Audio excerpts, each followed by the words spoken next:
Welcome to Warfighter Sanctuary. Here, we talk with local veteran business owners, their military journey, civilian life, their business, and the services they offer. I am the soldier's lost voice. Come on! Lock it in and listen up. Here's your host, Andre Rivera. Is this what they want?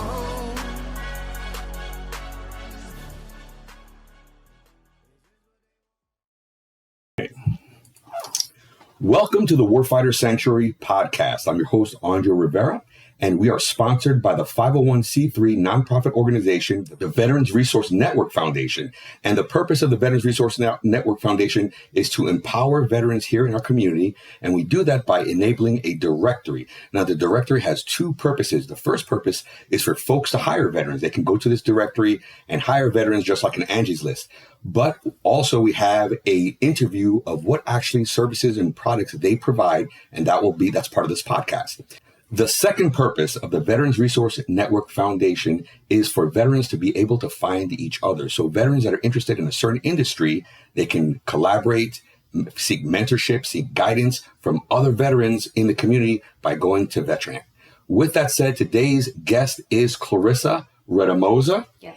And she is here. She's a full-time actress and served with the U.S. Army. And today she's going to tell us her story. She's going to talk about what she does now, her transition from the military to the civilian sector, and what she did in the military. With that said, thank you so much for joining us here at the Warfighter Sanctuary podcast. Thank you so much for having me, Andre. It's a pleasure to be here. So hello, my name is Clarissa Retamoza. I am a U.S. Army veteran, an actor, and a screenwriter. I have a bachelor's degree in acting for film, and I've written a lot of shorts, but I'm currently working on a feature film with a colleague of mine, and I have my first season in progress that I have on my own that I have submitted to the Writers Guild of America with the Veterans Resource Program that they have. So I will find out May 10th if I get in or not. I'm excited for you. I'm excited for you. Yeah, so it's, I started off in acting. When I got out of the military, I actually had a lot of problems connecting with people that were civilians, like right after I had gotten out. Just because of my circumstances, I went through a lot of traumatic things within a year time frame, and right after the military. Yeah, well, within my last year of the military, which led to me getting out. I had re-enlisted, and then I ended up being a single mother. My daughter's father passed away, and so I couldn't leave to Germany. I was going to deploy to Afghanistan after that, once I got to Germany, and so I couldn't leave my daughter without a surviving parent, so they had to let me out on the family care plan.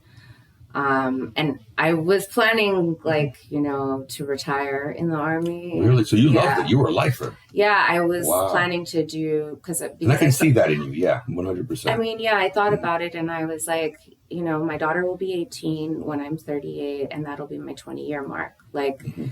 And so I would be thinking about it, I'd be coming up on it in a few years, right?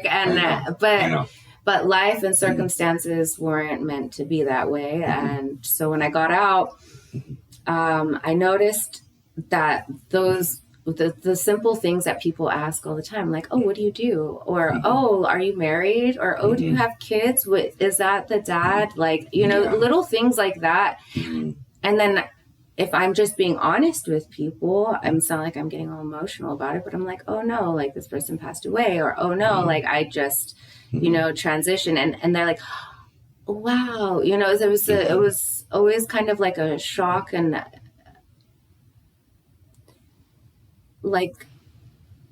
I wasn't, they didn't know how to comfort or how to respond necessarily. Well, it's challenging sometimes because people want, I think people want to be good and want to give the right answer, but they don't know what to say. Exactly. And sometimes they say the wrong thing. So but even... Because I feel that way all the time. Well, like, even when you told me, you know. Yeah. But even for me, you know, getting out, it was difficult to learn that boundary of, do I just not talk then? Do I stop socializing? Like, because if the only people that I feel like understand me at this point are the people that have been in the military, because of the fact that they have either seen or known somebody that's seen combat or that has lost people, you know, and we have that shared trauma. It makes it a little bit easier to talk about it, where it's not so uncomfortable.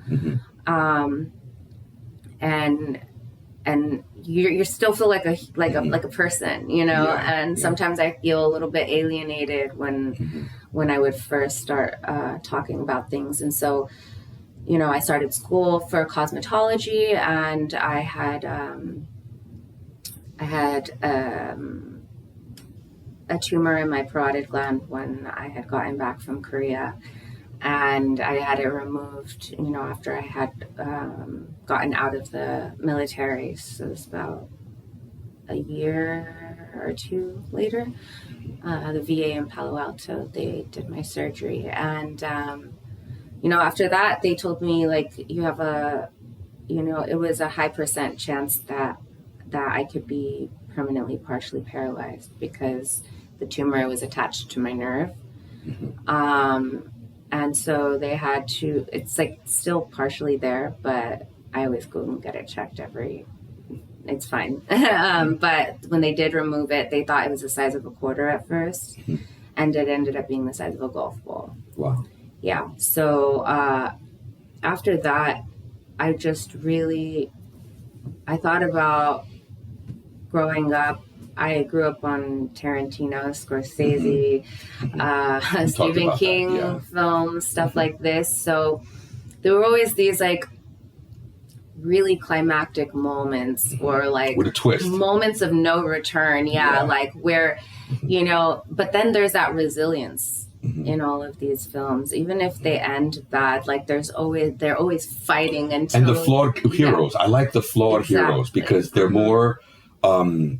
You can recognize aspects of them in yourself. Exactly. Because I'm not perfect, but I can relate to these Tarantino characters. Because how many times do we, I mean, now it's more frequent in this day and age, but how many times do you have a camera on you at all times, even in those personal moments, you know, and in acting, we'll bring that up later, but there are personal moments that you do when you don't do in front of everybody. How you brush your teeth, how you go to the bathroom, how you shower, you know, like, and so for me, when I was like, okay, if I prayed to God, I'm like, if my face comes out normal, if I'm like fully able to move, and I'm not paralyzed, like, I'm just going to do it. Like, I'm going to go, I'm just going to act, because I was always like, oh, there's going to be somebody better than me. Like, there's already people that trained, like, I'm too late. You know, when I was younger, I was always like, people in my family circle, like, oh, you're too old to do that now. Like, oh, you know, when I was like 21, like, oh, you're too old to model. Like, I think about it now, like how ridiculous that sounds. But it happens to people. It happens to people all the time. I remember I didn't try jujitsu till I was over 40. And because when I first got out of the Marine Corps in the 30s, I was like, oh, I'm injured. I'm too old. Yeah. And I hate that. You're right. Like, I hate that I limited myself because of what other people told me. Like, you can't, or you're too old, or just the perception of, oh, I'll be too old to try jiu-jitsu. I ended up doing it way later. Exactly. You know, when I'm 50, doing jiu-jitsu. You know, I was telling you, doing wheelies on my bike. Yeah. I'm like, what do you mean I'm too old? When I can't walk and when I can't do anything, then I'm too old. But if I can still walk and legs, you know, legs work, I'm going to do it.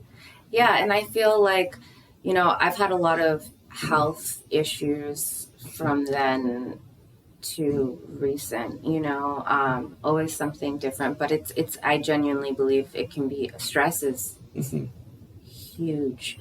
Yes. And I have PTSD, and I deal with that every day, and I deal with, I'm in a women's trauma group with the VA, and it's very useful. It's my second year doing this program. We do cognitive behavioral therapy, which is very, very useful. Can you talk a little bit about that? Yeah. Because I want to highlight, we talk so much about the VA failing us. Yeah. But it's good and it's refreshing when we hear like what programs actually work. And I can touch on that too, because I did a program that actually I think helped me. Yeah. I think it was cut too short, because then they're like, all right, you're good. Exactly. Goodbye. And that's the part I had issue with. But there are some good programs. So let's talk about this one. Of course. So initially, when I would go to therapy or psychology, like I would always be like, only one person. I didn't want to be in groups. I didn't want to talk to people. It's personal things. Yeah, it was too. And you don't feel like anyone's going to relate to it. And I don't want to feel any more shame, added to it. And I know that shame, I shouldn't feel shame, but it always is that. Shame from what? Shame from, because when there are a lot of people around you that pass away, people start to make you think that you're the problem. And so I think that it's important with people that are dealing with, a lot of death or grief, to not get lost into a sense of believing like it's me. Because I found myself isolating a lot more in that sense, because it made me feel defective, Oh no. Yeah. And so, when I got into acting, I really felt like that I was genuinely interested in, one, finding that resilience in myself, and two, learning how to reconnect with people. It was so difficult for me to feel like I knew the right thing to say, or how to not be oversharing sometimes of my own self. I find myself doing that too. Yeah. And I go, man, why did I do? I get so comfortable with it. Yeah. But you don't know how other people are going to react. Exactly. And like you said, I feel more comfortable sharing my personal tragedies with veterans than other people they may not understand, or they have nothing to relate to. Exactly. And I don't want to put that pressure or that discomfort to every single person that you run into. You know, so just learning how, or even why people do what they do. In acting, it's so much psychology around it. Acting is living a human experience. You're bringing this experience to life, and you are accepting that and accepting to live that for that moment. And that's what it means to me. To everyone, it's not the same, but that's what it means to me, is that I'm going to give this time of my life to let myself experience this. And if I can't do that, I feel like I'm going to fail the director, because I strive for that authenticity in my acting. And you have to, always find a way to kind of navigate what is comfortable for you, and why you're going to do it.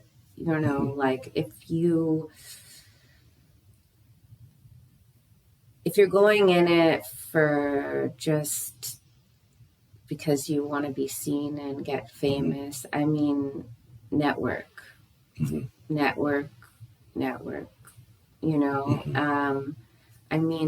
you want to really get the skill, hone it, get it down, there's so many different methods. You have Meisner, you have Chubbuck, you have Stanislavski, you have method acting. You have so many different ways and avenues.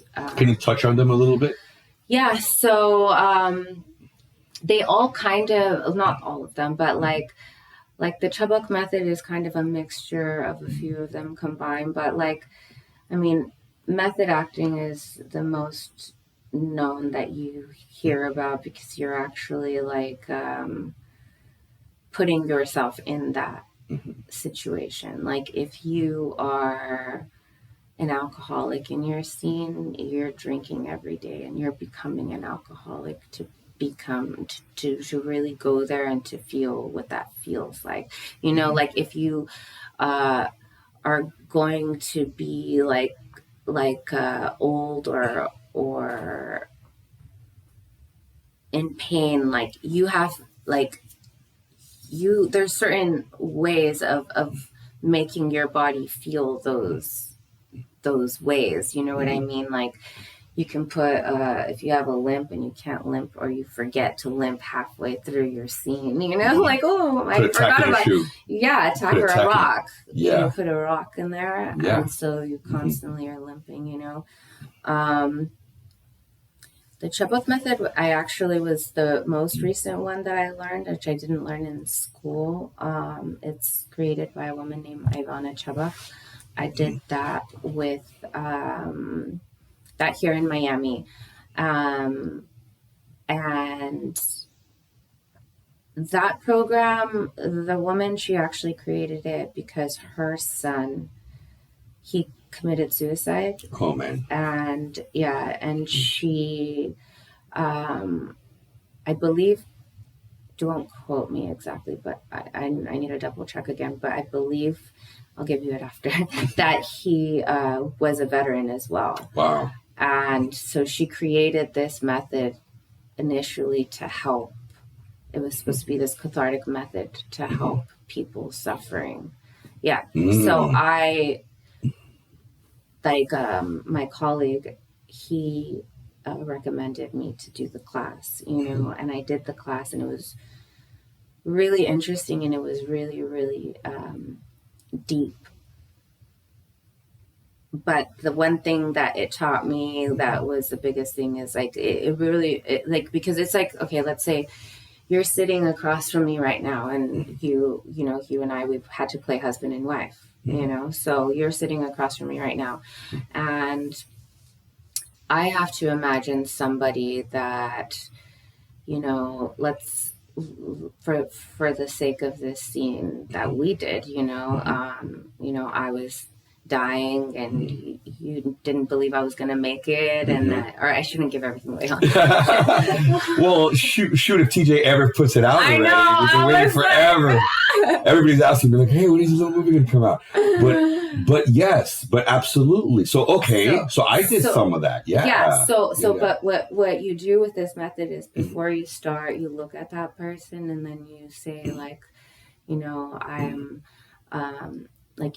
like you are safe, you are loved, like you are beautiful, and like you just stare at each other. Wow, like, we should have done that. Yeah, I know. Like you just stare at each other, like you don't have to say anything, and you start your inner monologue of not what you would say to me, but what you would say to the person that would make you feel this way. Like if it was to your mother, your sister, your wife. So you're fusing the two. Yeah, and you have to find something on that person's face that, or not even their face, in anything like about them that reminds you of that person. And it doesn't, even if it's a male and they're completely different colors. That's not the point. Yeah, the point is like they can have, like their ear maybe is like this way that person's was, or anything. Whatever, you know what I mean? Yeah, just to make that connection. Yeah, and then you just look, and then you stare, and you get all of those inner things, and then whoever starts talking talks, and then you guys both start talking to that person that you're talking to, and you start to see them as that person instead of as you. Yeah. And we're not listening to what we're saying to each other. We're just going, and then they start it. And so you're in that moment already of where you would pick up that relationship with that person, and it's already formed naturally on how you would react. It's really interesting, but the hard part about that, where I had to stop for a while, was because I was also going through this women's trauma group. We'll circle around. Yeah. But this is when I had initially began it. And it was,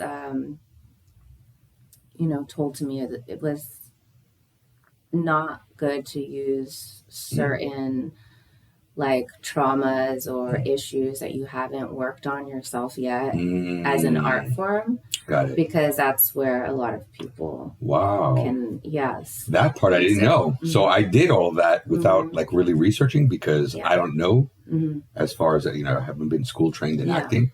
I was a private investigator for 6 years, which took a lot of acting.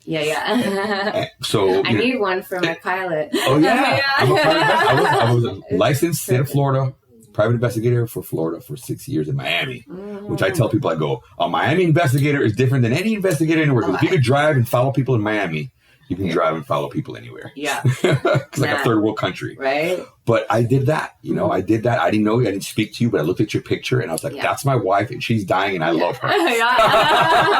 That's all I know. That's it. I go, all I know is I don't know anything. I go, and I would put myself in that zone. And then I took feelings from things that happened to me that have nothing to do with a woman, actually. It had to do with my son. That's where the cathartic part of, that primal, very genuine. And that's why, it's genuine. You see, like, man, he's a great actor. Like, no, I'm not. I just kind of harnessed that. But you just said something like, I shouldn't harness that if I haven't worked myself through that yet. It could be dangerous. It can be dangerous, but it also, it could be liberating. Yeah. It just depends. I found it very liberating. It was. It just depends on where you are, I think, with it at the time, and what it touches on too. But I feel like the good thing about veterans and about people that have had a lot of life experience, it's good to even take some classes, like just to understand, like,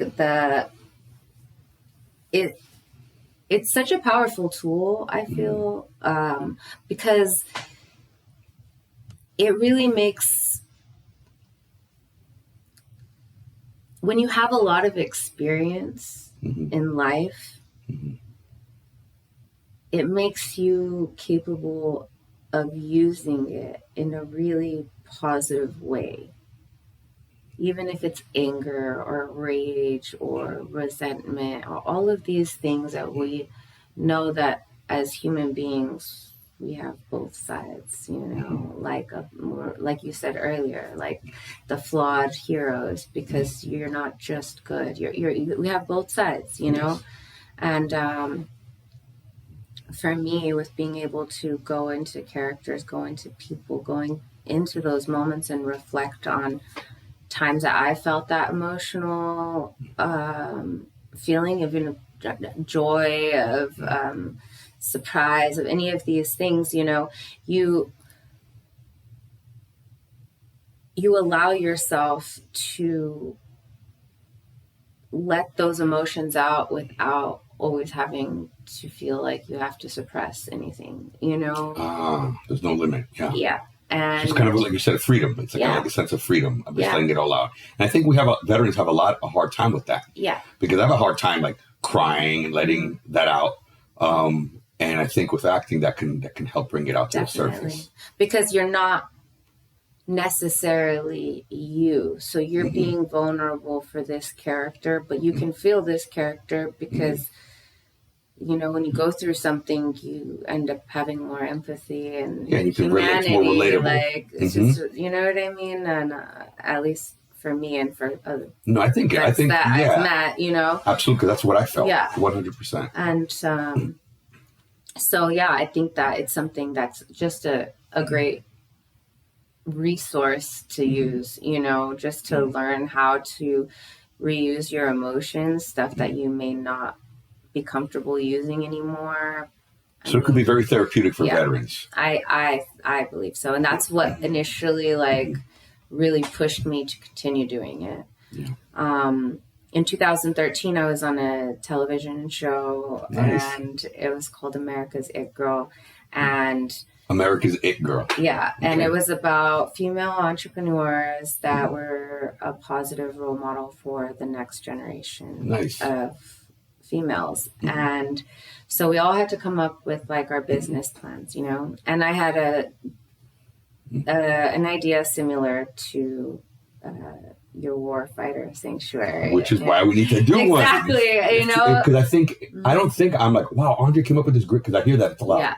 Oh, Andre came up with this idea. What if someone else does that? Good. Yeah. I hope so, because it's nothing. It's what we should be doing. Yeah, I mean, when I thought of it, I didn't think as much of the activities, which I love that you're incorporating, or the business plan. I was thinking of more at that time.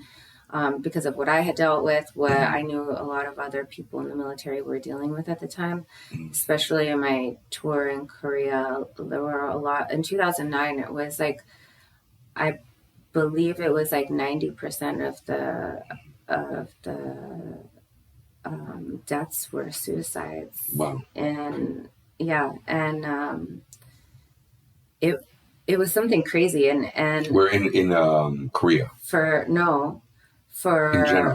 I think the Army. Okay.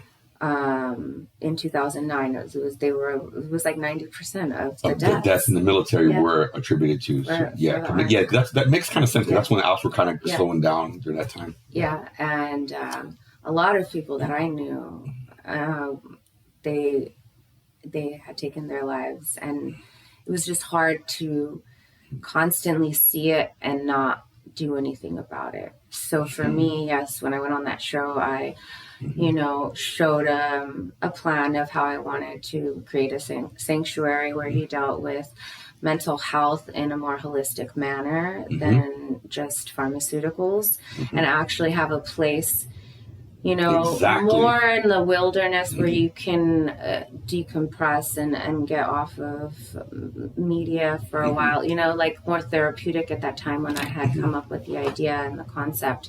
But I love all of the things that you've added to it. That's when we join forces. Yeah. And because I'm learning from what you're saying. And I would love to have, especially with the experience that I've had with acting, the little experience I've had, the big experience you've had, and having that available for veterans, because I feel like the sanctuary is not cookie cut, like it's going to be business. No, it could be many different things.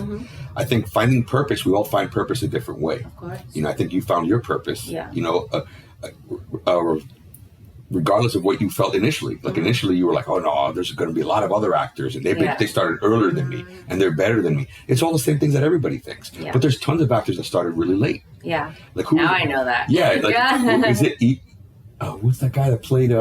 He was in Lord of the Rings. He was in Harry Potter. He's like an old dude. Like 60. I'm like, hey, maybe in 20 years I'm gonna be super famous. I'll play a wizard. Know. I mean, and that's the crazy thing is because I think about it now. Even when I started in 2012, I believe, and then life happens, and like I said, I had a lot of health problems and surgeries that I had and after overcoming all of that, I ended up being in a jet ski accident here in Florida. But it when I hit a wig, my hand accidentally let go of the grip, and I was going like 75. And it was just, but I mean, I survived and I came out, and my silly self, I did right after that, I went and did a 5K 10 days later. Wow. But then I screwed myself up after that. So I had to learn how to pace yourself. Yeah. Well, maybe what we were talking about was I was encompassing acting in a warfighter sanctuary, and having that also. Because again, a warfighter sanctuary should have different things for different folks, and someone who never would have thought of, like I was never thinking of that, someone who never would have thought of acting, what if they're in a place doing something different, like video games or doing business, and then they say, what are those veterans over there doing? Oh, that's the veteran acting group. Yeah. And they network together. Some of them, sometimes they have connections, so they hook them up with as an extra for this thing or that thing, or they just read lines together and practice. We should have a facility that enables that, and we don't. Yeah. You know, you're not going to do that to VFW. Well, maybe the one in South Beach, because that's a different VFW. Yeah. I love that Yeah, VFW. yeah. But most of them are not like that. You go in there, it's a smoky bar, Mm-hmm. they're sitting around, you know. So I think acting is huge for veterans. And I think, who was it? Adam Driver. He was a Marine. He played Kylo Ren in Star Wars. Oh, yeah, yeah. But he's been in a lot of things. He's actually really good. I mean, I didn't like the new Star Wars. It's not that I didn't like him in it. I didn't like anyone in his role, because I thought the whole thing was terrible. But he's an actor, and he talks about that, how it's very cathartic. And it definitely is. I mean, and I feel like it teaches you, or it taught me at least, how to feel comfortable and confident having conversations with people again. Because before I was always a social person, you know, and it was really hard.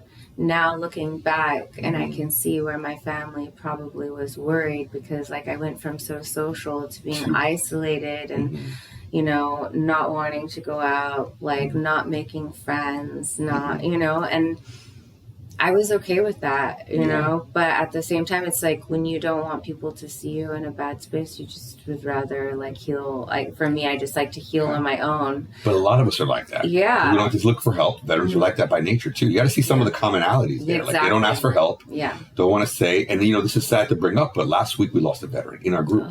It wasn't a close friend of mine. I've met him, but he was a close friend of someone I know, a veteran I know.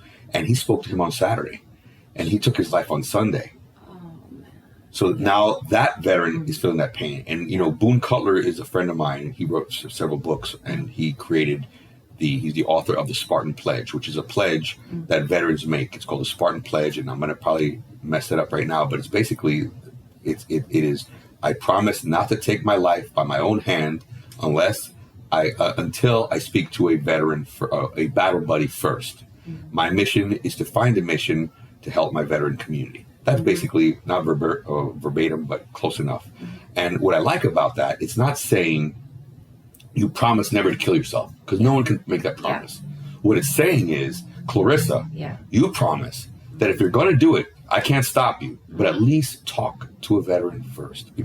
And what we find is, once you talk to that veteran, and he brings you back to reality, it knocks you out of that tunnel vision that you have. You'll snap out of it and be like, yeah, this is crazy. And you know how many times it's happened? I mean, it's happened even in the last several months, where I had a friend call me of many years and tell me something like that. And once we got him in the zone, that is like a silly thought now. Yeah. But it could have gone from a serious thought. Yeah. And then there's another, I mean, I have so many examples. I'll sit here all day, but we had an example of a female veteran, same thing. She's like, can you watch my dog for me? Red flag. Yeah. Where are you going? Yeah. Where she was going, she was coming back. Yeah. She called people that she thought would be good with the dog. You know, well, I'm glad we got to help her. Same thing. Yeah. Snapped her out of it. I mean, I'm saying it's really slapped, but it's like just like a snap. Like, let's talk about this. Talked about it. Person's doing awesome. Yeah. All these people do awesome, and we need that, because we need each other. We relate to each other. You know, course. and that's so critical. Yeah, and that's I feel like the biggest tool that I got out of acting, and that I still learn every day and I love about it, is that it teaches me how to not only communicate better with people now, but also take the time to listen and understand other people and not always just be in my head, you know? Yeah. I can see why, because you're putting yourself in other characters constantly. Yeah. You're seeing things from a different perspective, which is very critical. Yes. You know, it's very important to go through life. If you go through life looking at everything through your own perspective, oh my God, you know, how can you're going to run into trouble your whole time. Yes. You know, that could be why people have that personality issues. Yeah. They're just seeing things through their perspective. It's good to pull. I try to. I'm far from perfect, but I really try to pull myself out a lot of times and try to see how they're seeing things. Yeah. Especially when I run into like a challenge with somebody, I'm like, okay, hold on, Andre, you can't be right all. You're not. You know, I already know. I'm old enough to know that I'm far from right all the time. Yeah. When I was younger, different story. I think we all think we were always right. Yeah. Then as you get older, you get humbled a lot. Kicked down. I chose my brothers were always like reading. Like they're so about, like, they're my encyclopedias, my dictionaries, and I like just call them and like, hey, this thing happened, or hey, I'm feeling this crazy way. Like everything they have, they answered. They're like my doctors, you know. But how many brothers do you have? I have two brothers. Two older brothers. Mm-hmm. Oh, so you're the baby. Oh wow, look at that. Okay. And my oldest brother, he's an Army veteran as well. Is he the one that inspired you to join? Yeah. Okay. He I mean, I think that it was my first time visiting him in North Carolina at Fort Bragg. Ooh, wow, the Bragg. Yeah. It's the heart of the Army right there. The heart of the Army. The heart of the Army, yeah. He was airborne, so he was out there. And airborne. Yeah. And so I met, like, you know, he had a house off base with his wife and his daughters. But, you know, when I went to visit, he took me on base to the barracks, met all his friends, and I was like, this is so cool. Yeah. Like, all of these people are friends, and they just get to, like, live and hang out together all the time. Like, in my head, that was, like, the coolest thing, you know? Like, because I always was one of those friends, like, all right, if you go down, I'm going down. Like, we're both going down together. So the military was a good fit for me in that aspect, you know? Yeah. But... yeah, I got lost in the train of thought of that. But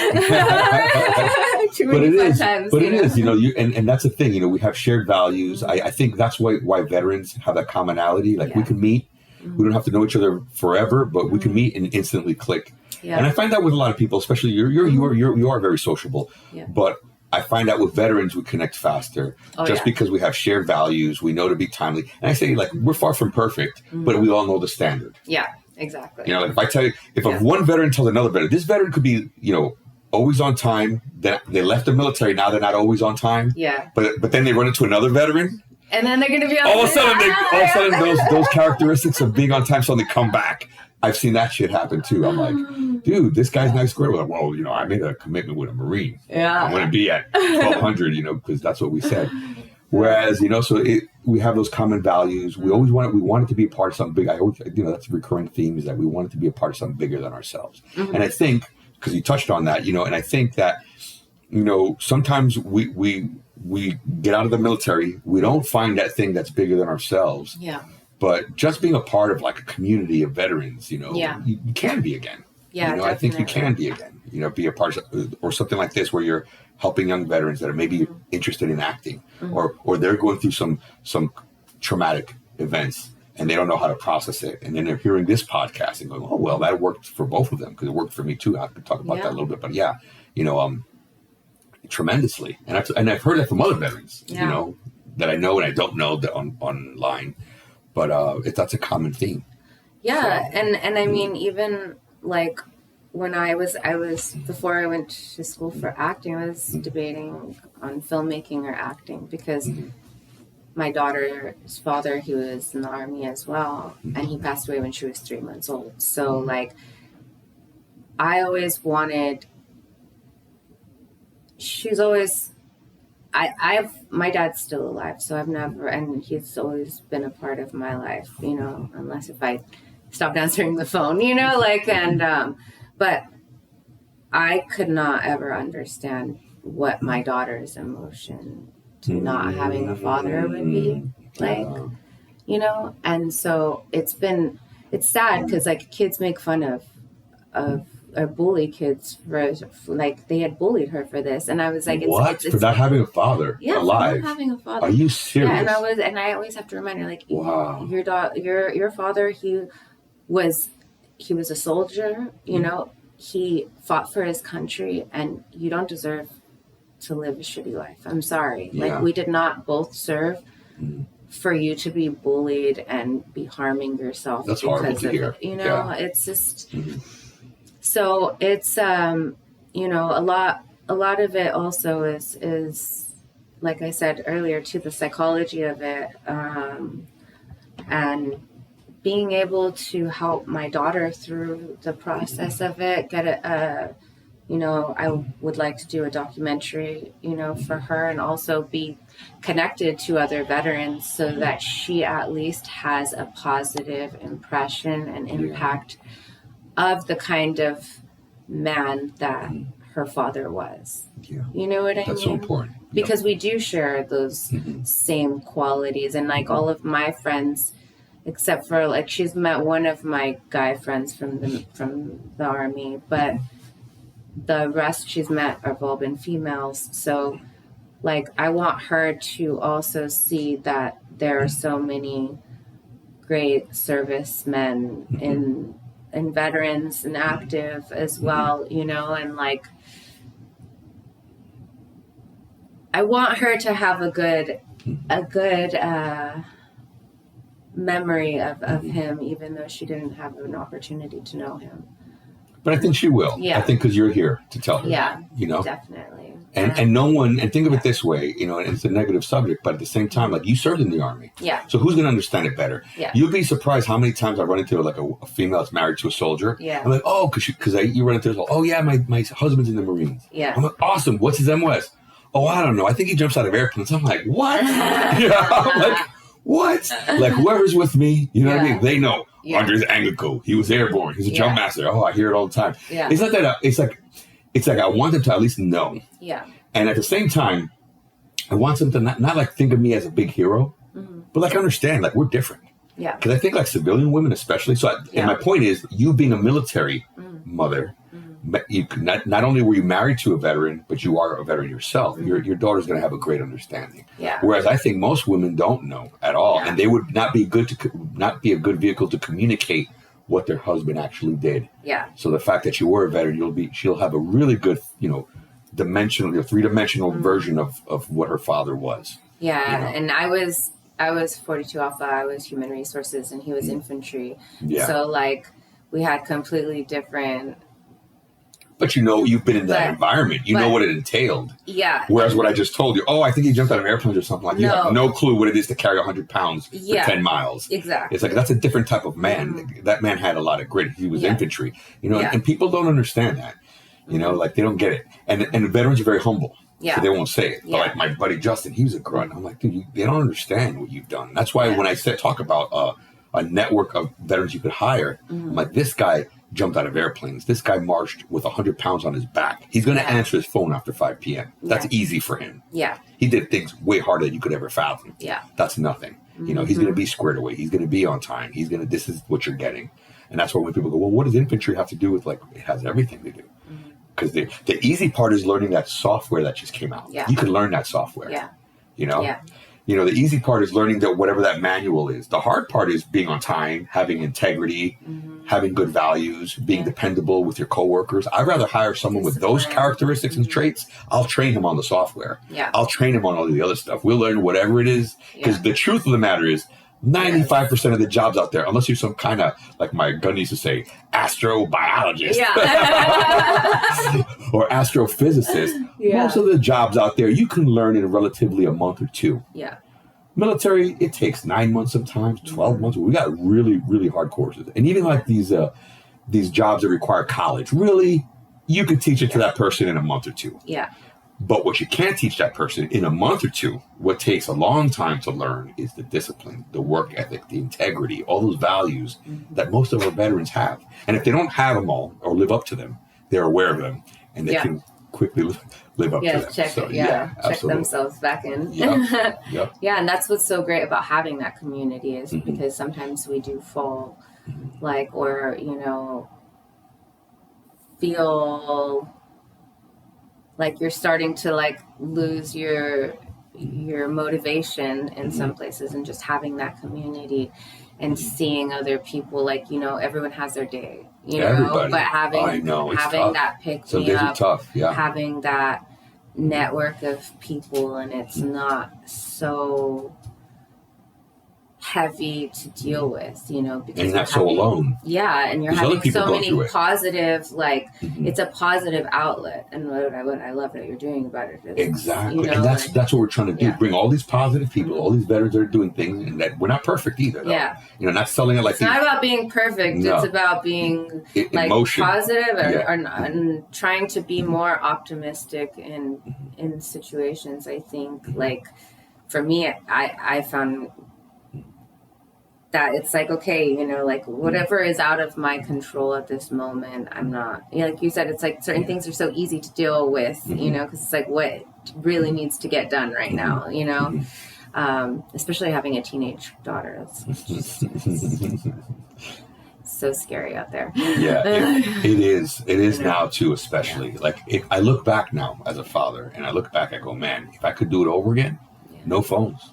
Yeah. No phone. I know it's like too late now to say, but I mean, I would be like no phones. I would be like no phones, limited internet, and too bad. Yeah. And I mean, honestly, because it's just there's just so much horrible things out there now, and that you just say a word. You don't know what that word is. You Google it, and man, it's there in video. It's there in defined. It's there, and if it says click that you're over 18, that you're definitely, and you're not over 18, you're definitely going to look at it. Yeah. Even more so. Yeah. They just make everything so accessible, and it doesn't even have to be about what I've learned about my daughter and having friends. Is like it doesn't even have to be necessarily like your kid. It could be their friend that told them about this, and then now they're exposed to something that you would like. What are you going to do? Never let them leave the house? Like, I know. But it's got to be like we got to mitigate it though, because it can become a problem. Yeah. Like especially like with porn and things like that. Like I remember the first time I saw a naked woman, me and the kids in Jamaica, Queens, all the like the Greeks, we had like a whole motley crew of people. That's the cool thing about it. You had every ethnicity, we all hung out together. We didn't care, you know, and he got a Hustler magazine, which was like a level up of Playboy, like meaning that it was like degraded women even worse, I guess. Yeah. But whatever. But we got one, right? Yeah. And it was like a block event. Yeah. You know, like all incognito. We can let the parents know, but it was like a big deal. We had to meet. I mean, the whole experience was 30 seconds. I mean, I'm talking like I was like 9 years old. Like we weren't like sexually functional yet. Yeah. Just like, whoa, we don't even. There's not even like an urge. Like, oh, my stomach hurts. I don't know if something's happening. No, nothing like that. It was just like, look, we got it. Okay, now what? All right, whatever. And then the next one was like Madonna. That was a disappointment. She had the hairy armpits. Like, I think that bought me time because I was into women for like 6 till I was 16. I was like a late bloomer. I was like, I'm all that mess. I'm good. I got my He-Man figures. I got my G.I. Joes. I was a super late bloomer. I didn't care about girls till I was like 16 years old, 16, 17. I was like, I just wanted to play video games and whatever. But it was now you just say anything. You say a word. And it just pops up, whatever that word is. And then you see a million of it. You have your choice of what you want to see. Oh, look, there's a website there. Let me check out that website. It's terrible. Then you go down this rabbit hole. But then it's like the amount of like pressure, social pressure, I think, for kids at school as well. And coming back since the pandemic, it's been very difficult from what I've seen for, at least in Miami Beach area. It's like... for the school education system. I don't know about it's just I don't think that everybody was prepared when we came back for how much emotionally everyone is going to have to deal with, not only for the kids but also for the teachers, like for the people that are working there. Everybody's coming back and there's all of these emotions and there's all of these like everyone coming back from COVID after being online. Gotcha. You know what I mean? They were like online. I think my daughter was online for like maybe 2 years. Wow. And then went back. Yeah, I forget about that because I wasn't a father during that time. Yeah. So it's like amazing. Like 2 years just missing. 2 whole years of school. And then when she went back, she was like, when she was here, she did half of her time at her Catholic school still in California, and then she transferred to school here. Also from Catholic to public school. Yeah. Wow, that's a big shot because I did both of them too. Yeah, that's a big difference. Big difference. Especially on Miami Beach. Everyone, even her friends now, they're like, when I met, I hear them telling her, like, when I met you, you were like so like naive and innocent, like you didn't know anything. And I'm just like, oh man. But it's an interesting time to definitely to be alive right now and be seeing the things that we've been seeing happening. It's good and bad though too. Like some of the technology is fascinating. Like this AI, artificial intelligence, augmented intelligence, You know, all this what I stuff. seen today on Instagram? What do you see? Said voiceover actors, please only submit if you are not AI.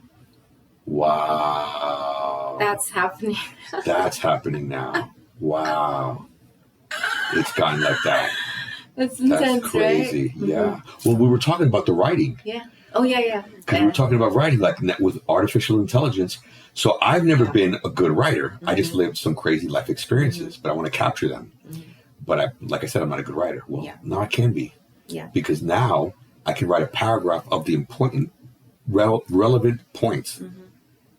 And all the fluff and the flow, AI can do for me. Yeah. And I can write a chapter by chapter by chapter. I can write an entire book that way, or a movie script, or whatever I want to. And that's kind of what I'm doing now. I'm talking about it, but I've been playing with it. And it's pretty accurate. Yeah. It's pretty accurate. Like it will. Garbage in, garbage out. The way you talk to it is the way it will respond. And it's pretty fascinating because I'm like, wow, everyone that couldn't write, well, now you can be a writer. You can use it. Now you tweak it. Yeah. But, because I had a friend, actually, she's a cinematographer and she doesn't like writing so much, but like I'm a writer, so she likes me. She's been asking me to write her content and as like a job, to write her content for her, and also to act in it. And she wants to film these projects. And she started to ask me about, I think it was like ChatGPT. ChatGPT, yeah. I was like, I know them. That's my best friend. And she was showing it to me. She's like, look, I'll just put this and this scenario and this. She told me, give me this information, and then I gave her that information, and then she sent me a script. I was like, oh, that's like it is very effective. But it's like an 80% solution. Well, you still got to go in there. It's not that necessarily. It's more so. It's going to give you like the inside the box immediate thought or answer.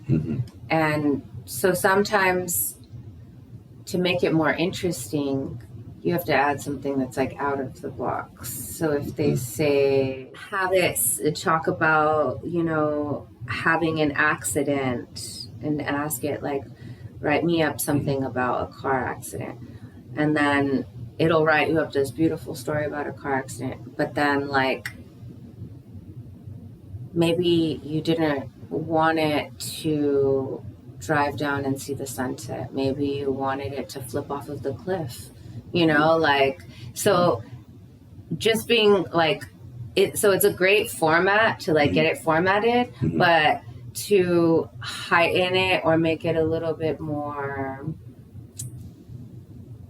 I guess, unique, you would have to like add in a little bit of those. Yeah, but that's what I'm finding. It gives you like the 80% solution, and then you tweak it. Yeah. And I'm using it for everything. I'm using it for professional letters, for job recommendations, or just positive reviews. Because I'm like, I am still, it's not cheating. I don't see it as cheating. I'm like, I would still have to, I can write better than that. Yeah. But it would take me an hour or two. And I just don't have an hour or two. Yeah.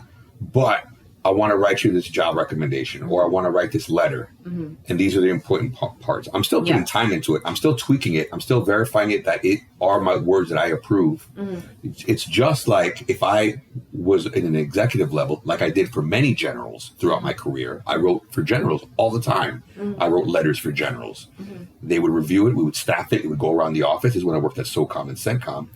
And it would go around the office. People would like, oh, let's change this word. Let's change this. Let's change this. And by the time it got back to me, it was an awesome document. Good enough for a general to sign. And then the general will sign it. I'm like, that was my document.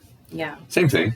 That's how I see AI. I'm like, it's helping me. It's just speeding up time, because time is what we lack. Yeah. Time is what we run out of. Oh, I know all about that. I was when I came back from Korea, I was doing my human resources, and I was doing all of the orders for the officers. Once they were done with their schooling, I would give them their orders for their next duty station. So I had to type up all of those Can you orders. imagine with AI? Phone calls. I know. I get the phone calls like, is mine done yet? Can you put mine on the top of the list? All of these people, so it was very demanding. So I can see how in ways that can clear up a lot of time. Yeah. And I don't mind that because since I got out, paperwork is not a friend of mine. Yeah. I'm so glad that life is paperless now. Yeah. Even though I still have hard copy stuff, I'm like, it's just my, but I'm glad that like, as far as having to send hard copy stuff, you could just do everything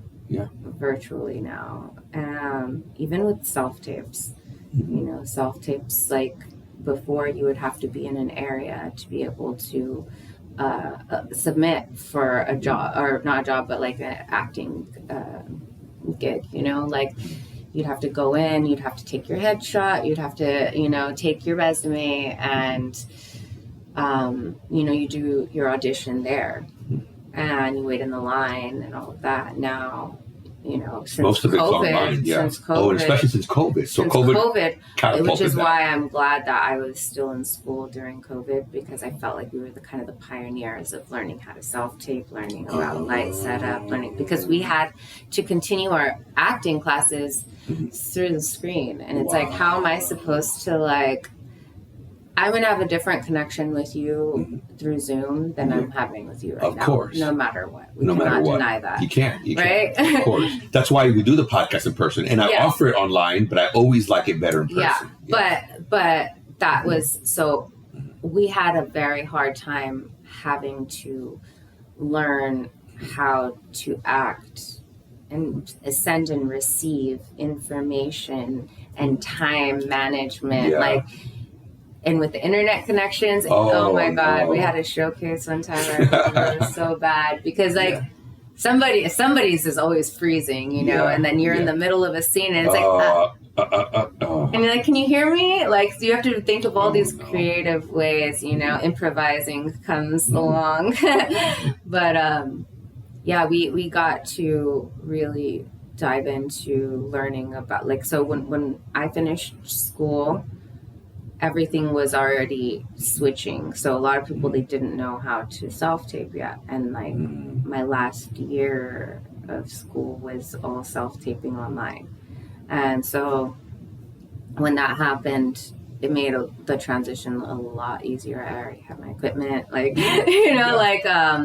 but and also it makes it easy to submit anywhere, nationwide. It gives you so much more reach. It's like force multiplier. Anywhere really, but you can work in, now it's so easy. You apply and you can work in LA tomorrow. You don't need to go there for the audition. You could just send the self-tape. And that's how you've been getting a lot of your business? Self-taping is, with casting, you always have to usually go in for auditions. But now, most of the places... Do you still have to go in to auditions in person sometimes? So a couple of casting agencies, they do still do it, like Universal Casting. They still do in-person castings, and then another one as well. But a lot of them, they'll just want you to send it self-tape. And, I like both though, because it's a little bit of nostalgia actually for me now, really? Going back in, it's like, I remember being in LA and waiting in this line, to go in. And that's how it is in LA? I imagine it the way they portray it in the movies with it. I don't know since 2020 or since the pandemic, but I know that before it was always that's how it was like that. Yeah. So when I started out acting here, that would get me nervous. It was mainly self-tape. So when I started going in for auditions, I was getting so nervous. That's nervous. That guy's better than me. But then, the funny thing is, you see it and then you realize, though, one, it's you end up cheering, I cheer on everyone. It doesn't feel like a competition anymore, because you see, at least with my agency, we're all so tightly connected and know each other that, it's kind of like the military. So what would you tell, a veteran interested in acting, what would be their first step to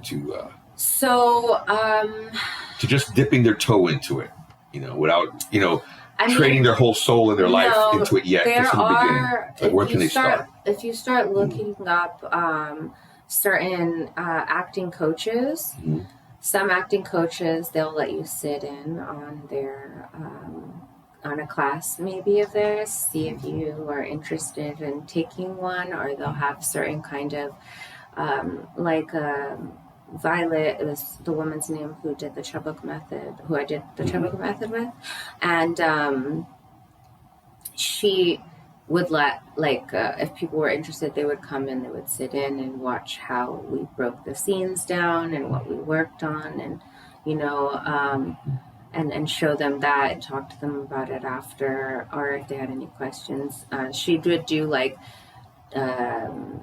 little short weekend thing workshops where it would be 8 hours or 10-hour workshops a day, back to back. And about how much is something like that to start doing that? For her prices, for her 2 or 3 days, I don't honestly remember off the top of my head. I think for the weekend one, it might have been around 300 or 375, something around there. Like that. Yeah, but they have different coaches. They have for different things. And you have to find these coaches through the Film Academy, or you can find them. No, so if you just look them up, acting coaches in Miami or in your area, there should be a list. Also, with my agency, I have to make sure if on their site, but they usually have certain contact people that they will also share that are good coaches or voiceover coaches, or speech coaches. There's so many dialect coaches. There's so many different areas. See, I was thinking of that too, voiceover. Yeah, voiceover is there's a lot of work actually here for voiceover. Have you done voiceover work? I actually have not. I have not done it yet, getting paid for it. I've worked in the studios and stuff for it, but I just have been working with a friend of mine. Her mom actually makes animation children's stories. It's for a TV show. I'm not going to say the name of it now because I don't know if they have let it out yet. Oh, gotcha. But they have. So she wanted me to do the narrator's voiceover for that. Nice. So yeah, it's a lot of, playing with where your voice registers, because you can be really low down here in your stomach, or you can be really high and nasally, or, you can, depending on where you want to put your voice. There's, I'm trying to think of, because even the school I went to, the New York Film Academy, they do have shorter workshops. I think they do a week, 2 week, and a month workshops. The first time I went through, I did a 2-month workshop. So that was back in 2012, 2013, and then I came back in 2019, and so it's accessible to anybody if anybody was interested in it. Yeah, if you look it up, and there are, I'm trying to think of different options off the top of my head. If you contact me and ask me certain questions as well, or I can even have, at the bottom comments area, certain, locations that they have, or resources that they have, we can add. Well, yeah, in time I would like to have it just in our directory, just all the different resources that veterans can have access to. Yeah. But I think the biggest resource that we have is each other. Yeah. And I always say that and that's why I like to direct the idea of the director, because yes, it's cool to go online, but I'm sure a lot of this stuff people can Google and find it. They can find this stuff, but it's just it's just cool to have hey, But these are actual veterans. These are people that I can kind of relate to, and I can call them, and then maybe they can give me some pointers and some guidance and some directions. And that's why I say, Veterans Resource Network, yes, it's a resource of old things, but our biggest resource is each other. Having access to each other, having access like I have to you, because I'm a young actor. Well, I'm not young, but, a new actor, a novice actor, looking into how to expand my profession. Well, I'm going to say profession, my craft. Yes, of Is course. it my craft yet? Can I call it my craft? Yes. I don't know if it's mine. I'm borrowing it. I'm renting it. I'm leasing it. Hey, it's your human experience. It's my human to do experience. with what you want. I want to do the Spanish voiceover. Yes. Impulso la discoteca de los éxitos y ahora con Lalo Rodriguez. I want to do those voiceovers. I'm like, man, I can do that guy. You can. And but it's also, like you said, I don't remember if we were just talking without the mics on or not, but how you said before about the network. No, you didn't say it on here. Is with the military, when we go in young, we miss all of that networking. With 100%. I'm glad you brought that up. So when I went to school, back to college, later in my ages, a few times later on the sun than everyone else, I learned that I was able, I'm getting off track now, it was not what I was going to say, but I was able to really dive in a lot faster and easier than other people that were younger because of the amount of experience from life that I've had. Life experience helped you as an actor. So much, because it wasn't, I was able to go to those, I'm able to go to those places very easily, like I always think of Goldie Hawn in the First Wives Club when she's all drunk and she's like, I'm an actress, I have all the feelings. And it's like, yes, you do, girlfriend. Yes, we have all the feelings, Yeah, so when I got back and out of the military, it took me a long time to get any kind of network going for myself because of dealing with my own grief and trauma and health issues and all kinds of other things, and being a mom.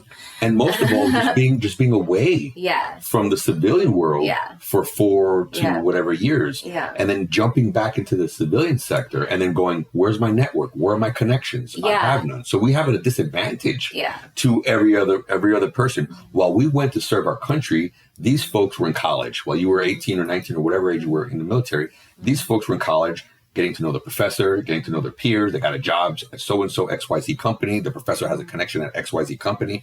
They're building their network. So they have a big advantage over us. And that's why I say, I'm not saying we want handouts, but we need to be at a little even playing field. We build networks too, but our networks are in the military. And when we leave, they're no longer here. So having that network here with everybody will bring us up to speed. And then we have our network.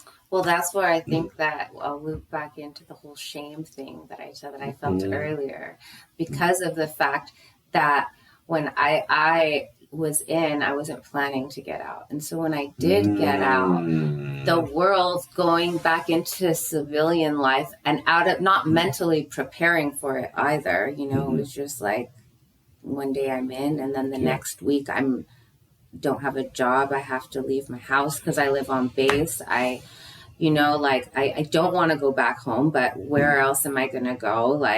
It was a lot to have to deal with. And so I was ashamed to even try to find that, and then especially when I'm trying to explain it to people and they are looking at me awkward, there was that sense of shame, I shouldn't be in this situation. And now I have no network at all. Nobody's really helping me out or guiding me anymore. Exactly. The military was so well at guiding me. But once you're out, I tell people it's like a bad divorce. You don't hear from them at all. I know. They don't even call you. You're gone.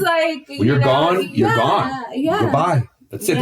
They don't call you a week later. Hey, Clarissa, how's the civilian world out there? You doing good? Yeah. You're not suicidal or anything, right? Everything's cool? All right, later. You didn't even get that. Yeah. You didn't even get that. And that's why, how critical would it have been to come out of active duty, have a facility, Maybe they have an actors club. Maybe they have job posts. Maybe there's, veterans meet there after work. And instead of drinking beers, they're having coffee, espresso, protein shakes, holistic medicine, jujitsu, yoga in the back. Yeah. And you got this all these positive people doing positive things. Yeah. Even the guys that are just lounging around playing video games, at some point they're like, well, what are you guys doing? I'd be interested. And that's why. Yeah. But you described exactly, when you get off of active duty, that's how it is. Yeah. Like, you don't have your network, you don't have your people. But I had all these people. Yeah, and all everyone's these not getting out resources. at the same time. No, that's the thing. It's like exactly. We're not all finishing at the same time. We're all at different times. Yeah. It's cats and dogs here and then, and then you go back home, and even if it's your home, you don't know those people there anymore. The whole place has changed. Yeah. It was like when I got back from Iraq. Do you know that there's a block? I was in Iraq from 2003 to 2009. Yeah. There's that block of time. Even today, Clarissa, because I'm a big movie person, even today, a new movie comes up and I'm like, oh my God, Ryan Reynolds, Robert De Niro. I'm not making this up. Yeah. This guy. Yeah. I never knew that movie existed. Yeah. That happens all the time to me. There's a block of time that it's like a science fiction movie. My life is gone for that period of time. But life kept going. Yeah. Life went on. And we had Haji movies across. I know people are like, oh, we got a movie. We did, but there's a lot of movies that never made it to the Haji mark. Yeah. And I just have those. Can I still say Haji? I don't know. Yes, we can, because it's a podcast. It's not ABC. But yes, so like there's that big gap. Like we lose that. And a lot of people don't realize that. When we get back home, it's like, wow, it's missing. Time and space is missing. Yeah, definitely. And like I noticed at that point when I went back home, like I think it was because like my first duty station was overseas. So I learned who was going to stay in my friend circle from back home real quick. Because, being gone for like 2 years straight after leaving, after, you go to boot camp and AIT and then you're, sent to wherever you're going to go. Like, and it's a lot of time. And then once I actually once I actually got out and going back, it was like, I never seen any of the people that I knew or hung out with anymore. Like, I still haven't seen. Every time I've driven through where I grew up, like I never see anybody that I know. Yeah. It's crazy. And imagine you're gone for 20 years. Yeah. But even 4 years. 4 years is enough to come back and you don't know people. You don't know what's going on. Everything's changed. The whole landscape's changed. The personality, the character of the neighborhood has changed. I mean, even now, like growing up, I grew up in Santa Cruz, California. And we used to have a cement boat out there. And now it's completely underwater. Like part of, and I used to be able to walk all the way out on it. I remember like little by little, they started like sectioning it. Life goes on, but for us, it's like. And and then, I mean, even, Capitola Village is like a little like village cute area right on the beach. Second year that it's been taken out and have to be rebuilt. Like, there's just so many things that are changing, I went back there, they don't sell menthol cigarettes or vapes. I mean, I don't know, so many things are changing in the world, I can't keep up. No, but it's so important, I think, just to have a great network with people. And now later on in life, going to school, I also learned how to value your network of people. Like getting out of school, I've used, I mean, when you're asking right now, like, are there these resources? I'm like, I got to call, my old teacher and ask him, because he used to do them all the time. And he told me the guy's name, but I forgot his name right now. But network is so important. But it is so important. And they always say it's who you know. Yeah. What better to know than your little network of veterans? Not only who you know, but also like your relationship with these people, like for me, everyone, like not everyone, but certain people in my family would be like, oh, don't go to LA. Like, you're gonna, the worst things are gonna happen to you in the industry and with drugs and with like alcohol and getting taken advantage of. And then, I moved there and I just was like focused on work and school. Yeah. And then same when I came here, everyone's like, oh my God, it's the worst decision. You're going to be partying all the time. I never party. I don't see you as a partier. I don't picture you as a partier. I mean, I don't know you that well, but I know you for a few months now. And I don't see you as a partier. I see, like you're into your art. Like you're an actor for real. Yeah. That's how I see you. Yeah, and I think it takes. And you're immersed in it all. So let's talk about. I think we're going an hour and a half, so we're going a while. That's okay. But let's talk about that because you do different types of acting. You do commercials. You step in. What is it called? Standing in. You were explaining that. You were explaining that to me. Stand-in work. I do theater work. I've done a television show, 2 television shows. 3 technically if you want to count Wipeout, but that's not really counting. And then I do film as well, which film and television are my ultimate goals, and not just for acting but also for writing. I'm very into psychological thriller. So let's talk so we can get your style without giving out. Yeah, because we didn't talk about that. Without giving away your story. Yeah. We don't want to give away your story, but let's find out some of your influences. Yes. So we kind of touched. You said Mean Streets. You said a couple, but like, what are your like big influences as far as like psychological thrillers, like your favorite ones, or good ones that you really like? I mean, Casino is my all-time favorite movie. I don't even think that would count. Would that count? Sure. It doesn't matter. Oh no, I think it's more of kind of is now. The only scene that comes to me is when they put Pacino with his brother, not Pacino, Pesci with his brother in the grave. I'm like, boy, that's kind of psychological thriller to me. Because I didn't see that coming. But he's like, hey, what's up? And they're like, oh yeah, we got a little grave figure over here. Whack! Oh, and his brother's getting buried alive. I'm like, oh my God, it's a horrible scene. Man, that's been my favorite movie since I was 5. Like, something about it is. Since you were 5? Since I was 5. Wow. I'm telling you, it's like That's a remember scene to see. That's traumatizing. I remember it. Well, I know. I'm telling you, I grew up literally grew up as a little girl.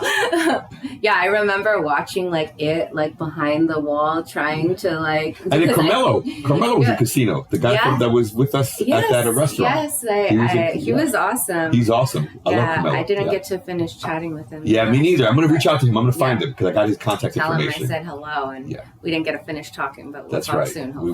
We will. Yeah. But yeah, I mean, I love Kill Bill. I saw that in Baghdad. Fighting.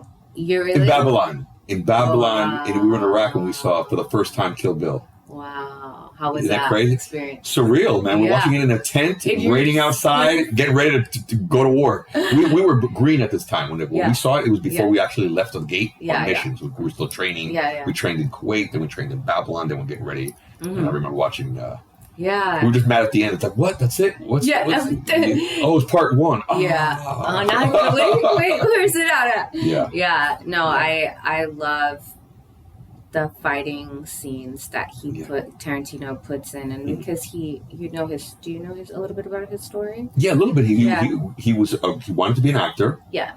And he worked in a movie rental, and he knew about every single movie possible. Yeah, he wasn't doing so well in his acting. He wasn't doing well in his acting. And so, And we know, because we see all the small parts he plays in. I love it. I love seeing him because I like him. He's so creepy, and I like him, but yeah.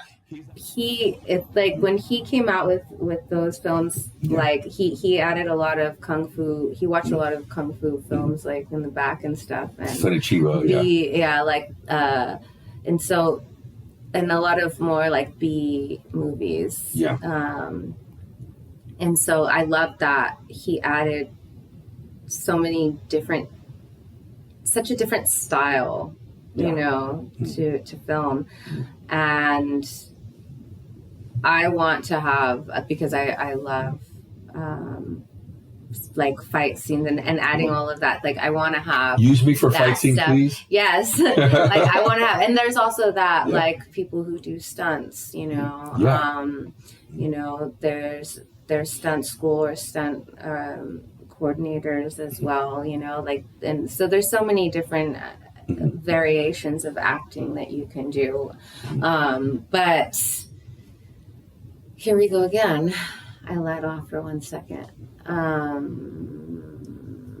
We're talking about the influences. And so my stuff is a lot of psychological thriller. I try to add a lot of military or veteran, like at least one character in all of the stuff that I write.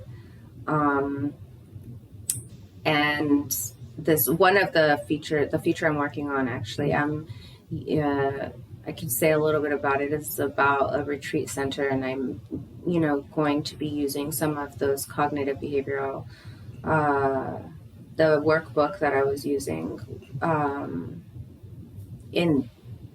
in the language and the lingo, because it's at a retreat, except, you know, it's a retreat that goes bad. And of course, if it went good, then it would be a movie worth telling. It would be a story worth telling. To Chat GPT operated. Life does not work that way. But yeah, like the other stuff I do, though, I like a lot of undercover and detective stuff. I like. I'm a Libra, so justice is always like in the back, and balance and order is kind of always in the back of my mind when I'm thinking about situations and scenarios. So now I'm just rambling.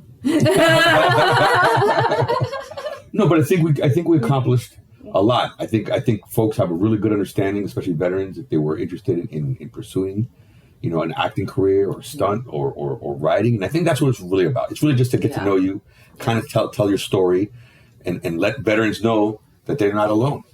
Yeah, you know? Definitely. You know. Also, I would like to add that there are different things. Like I'm a part. There's like the Women in Film and Television. It's not just for women; it's for men as well. But they have networking events at least once a month. They have one every week, but it depends on what area of Florida you live in.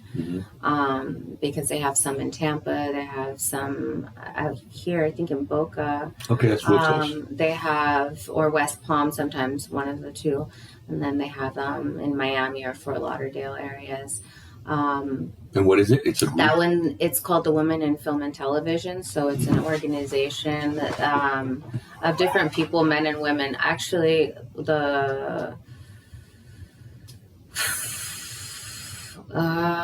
is his name? What is not assistant? Oh my god, secretary.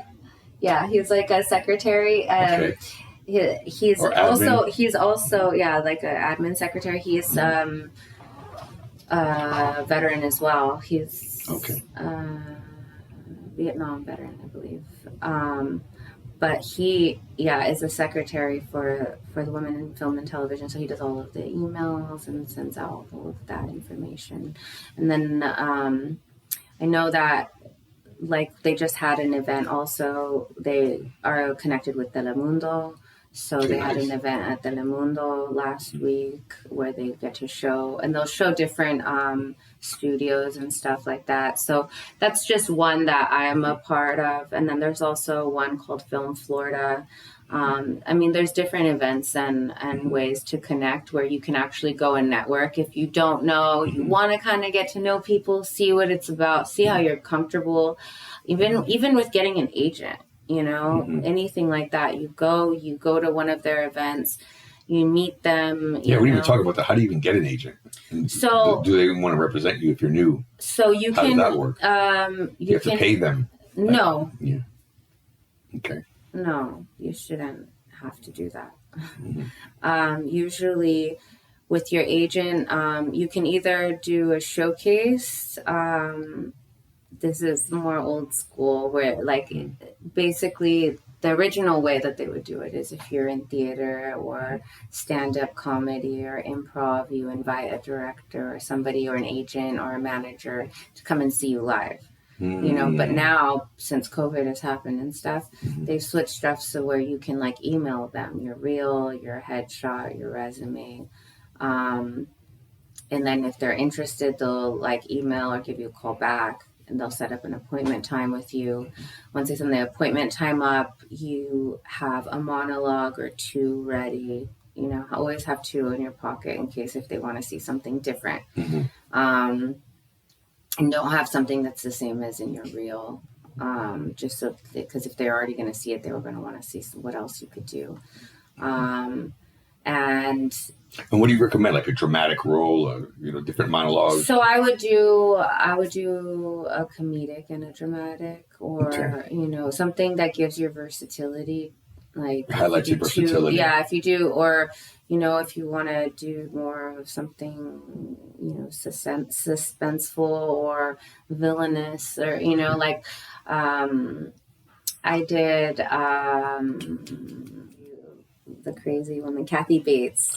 Kathy Misery. Misery. You did Misery? Yeah, I did. That's Misery. good. Ooh, yes, so you played her? Yes. Yeah, she's creepy. Yeah. She's a phenomenal actress. I love her. Yeah, I love her too. She's amazing. Yeah, so I played Kathy She's great, Bates. like in everything she plays. Yeah, I know. I love and her. you know what I mean? When you think of it, and I'm glad you talked about her. Yeah. Because people think actor or actress and they think George Clooney and like all these that type of look, or know, and it's like, and that's cool. There's a place for that. Yeah. There's definitely a place for that. And I think you have that because you have the versatility where you could play a glamorous bombshell, but you could also play a creature or someone jacked up too. Dirty, Like you could dirty. You could do all that. And that really highlights your versatility. But Kathy Bates, that's a perfect example. Like, look what a phenomenal actress she is, or even like the Golden Girls. Like, like the Golden Girls, their timing was great on comedy. But if you look at their older stuff too, like all three of them were famous and they all did serious roles, dramatic roles. And you look at them, and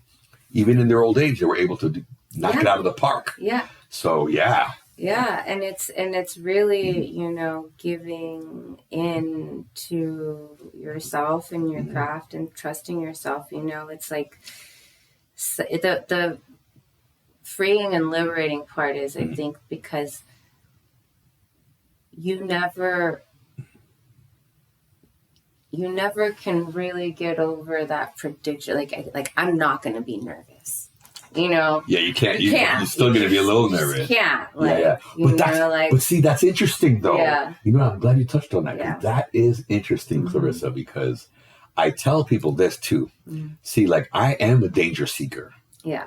But I got to find a healthy way to do it. Exactly. Because let's just say this without getting into detail that people think I'm crazy. Like, I used to find unhealthy ways to live on the edge. Yeah. And I think it's healthier to get nervous with public speaking. Yeah. Get nervous with acting. Yeah. And I go, dude, but it's just as scary as jumping out of an airplane. Yeah, it is. It's crazy. I go, right? and I was a jump master, and I was scared before every jump. And anyone that tells you they weren't was either a liar or they're crazy. Yeah. And it's the same thing with the acting. I'm like, oh man, I practiced. But you know how I got rid of some of my nerves? And you can tell me if this helps you. Learning my lines, understanding the character. And I've read this again because now since then I've been like pursuing and trying to get training. Getting training online, not a real training, but it's still good. Like Brian Cox, I love Brian Cox as an actor, and I paid for his like master class, and I love his master class, because it breaks it down like when you feel comfortable with the character, like know that character, I go, man, I read that character to the point where I feel like I know that character better than the director or anybody else. So who's going to challenge me? I know that character. Yeah, I read it. I know my lines. I'm not going to mess up on the lines. Okay, now I'm more confident. Now I can play it. That's what's helped me, and that's like the little lessons I've been learning, looking online and looking and doing my little lessons here. Is that it's like if you feel comfortable with the character, you're confident, you'll be okay. The other thing was when you go to an audition, just don't be nervous about staying within. Go crazy. Well, what I feel about it with auditions is you get so nervous because you don't want to fuck up. But realistically, and then you go in there like, oh, did they like me? Did they not like me? Did I do bad? All of this shit. they don't want you to fuck up either. Yeah, they want you to because guess what? Yeah. If you ace it, they get to go home. Well, that was part of what I heard too. It was go all out and leave it there. Yeah. Because they're going to either like you or not, and they want to like you. Yeah. And if they don't, then you just weren't right for that part. Who cares? Move on. Go. And that's happened to me where I've auditioned for something, and then I played as an extra, and I seen the girl that they casted that I submitted for. Yeah.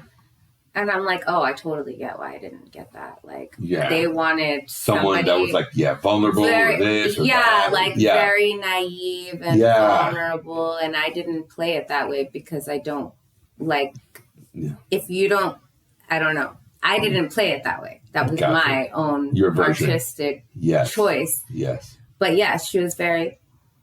Yeah. And I was like, but you know what? So to each his own, and then whatever you want to do or how you take something, it may have been great, but not for that specific thing that they were doing. And at the end, something else. Yeah. And at the end, it's not science. At the end, someone chooses. So the casting director chooses. So it's not a science, And it's not only that, it's like, don't ever get too hard on yourself because it might not even be your agent or your casting director. It could be, the director that's like, no, I don't want that person. For whatever reason. That's what I'm saying. That's what I meant. That there's no science to it.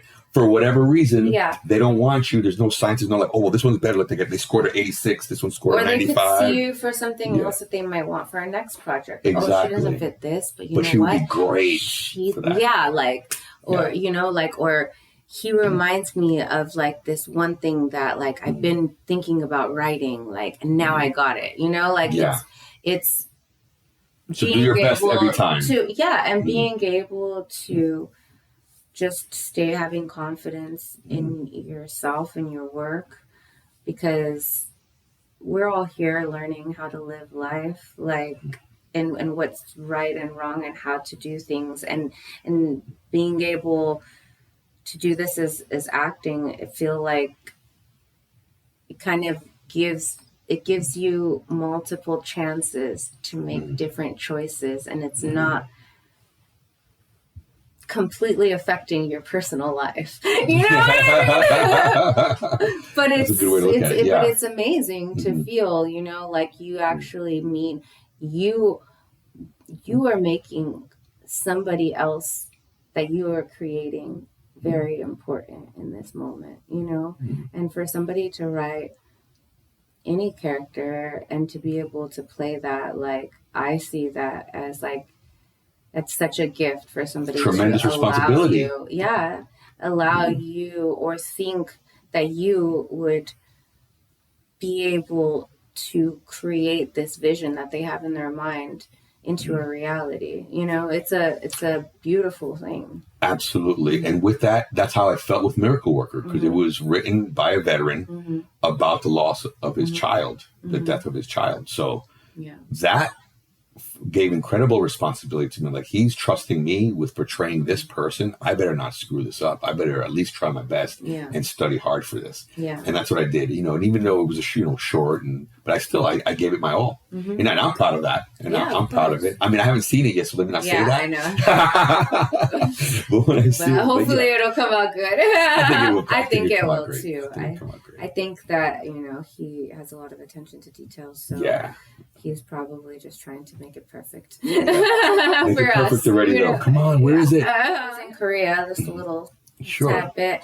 My first duty station was Korea, and when I went there, it was definitely a huge... and your MOS? I'm sorry. 42 Alpha. I was human resource specialist. Okay.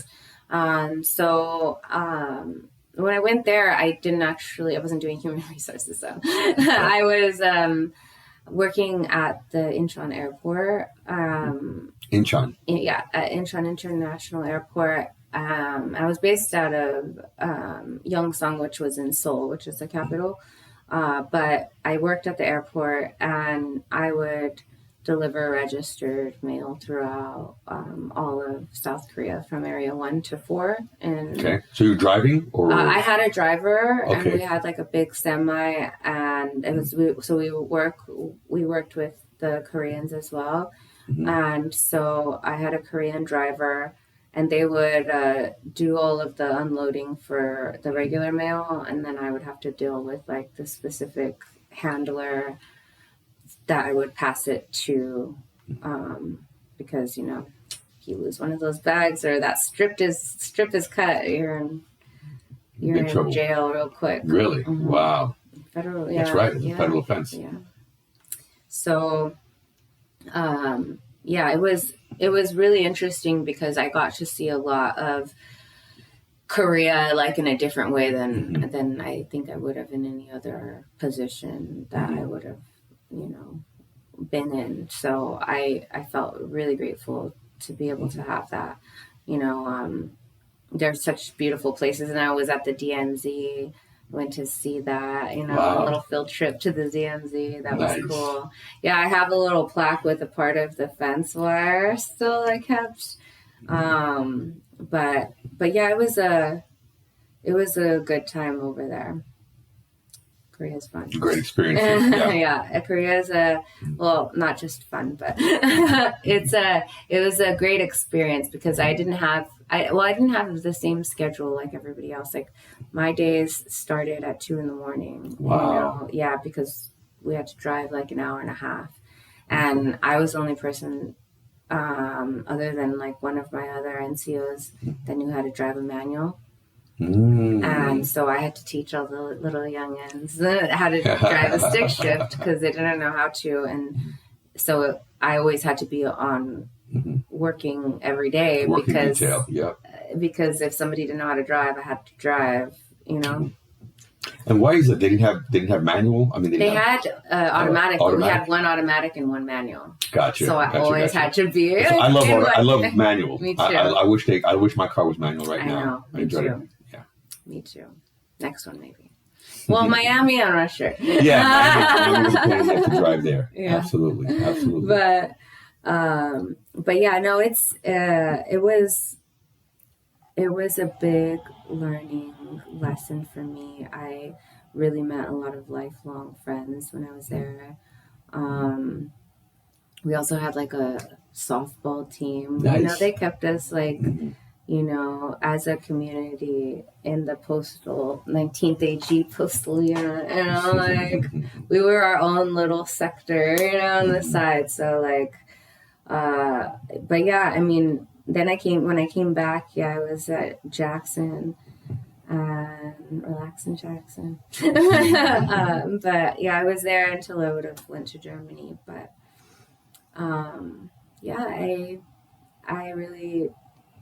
I would have been a lifer, I think. But I think that this is where everything that has happened ever since, I feel so grateful to be where I'm at right now. Physically, mentally, and with my daughter, to be able to just have my head on straight, especially in times of chaos or confusion in the world with a teenager. It's definitely. And you're in the hottest city in America. Yeah. Think about it. It ain't LA. It ain't New York. I tell everybody it's Miami. Miami's the hottest city in America. It's where everybody wants to go. Everybody wants to see. Yeah.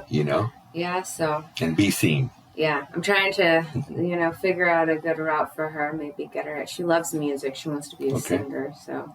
She sings good? Yeah. So Awesome. she used to, Awesome.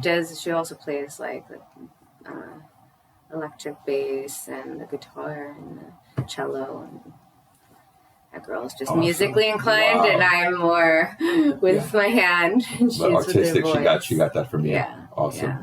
But thank you, Clarissa. Thank you Of so course, much for thank coming you here. for having I me really here. appreciate it. I think you've helped so many, with everything you've talked about. I think a lot of veterans will have a better understanding about acting. If they're interested in that, they'll know where to go, or at least, have some guidance. Mm-hmm. And thank you so much for sharing your story. Of course, thank All you right. for having me. And with that said, thank you for joining us on the Warfighter Sanctuary. Don't forget to subscribe, like, and share, and watch us next week. Thank you very much. Semper Fi, we're out.